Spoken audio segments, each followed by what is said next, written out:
Spanish stocks has outperformed exactly because they underperformed all the way through 2012. If you look at Spanish bonds since 2008, they're still down 5% relative to the rest. So put it another way, there's another 5% before you're back to being equal.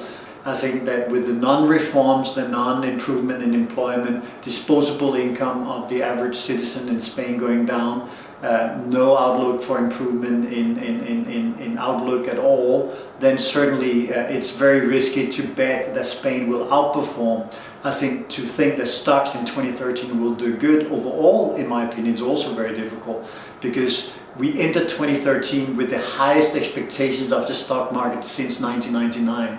Probably the wrong year to compare against, because of course in 2000 we had a huge correction. It is more likely that Real Madrid will call me and ask me to play for them, that Spain comes out of the economic doldrum in 2013 than anything else. So maybe I should just be waiting by the phone. But in terms of what needs to happen in Spain is that Spain needs to decide what they want in terms of the vision. Clearly Rajoy is not the most popular guy, having 84% people against him.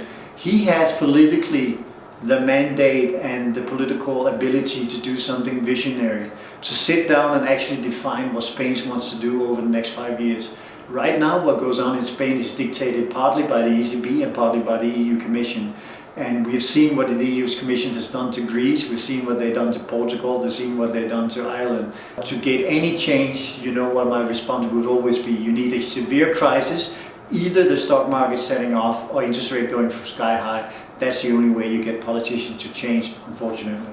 Banks are, predominantly just buying government bonds. In Spain now you have a maximum deposit rate of 175 and you have a minimum mortgage rate of 300 basis points. How does that work? I mean, how is that going to be positive? But Bankia has a countrywide ability to help facilitate growth, investment, credit facilitation. But unfortunately, it seems, looking at the numbers from Banco de España, that is not happening. The banks, the only game in town is really just to get government funding, either directly or through the ECB, and then buy government bonds. And that's not helping Bankia, it's not helping Spain, and is ultimately not going to help the investors.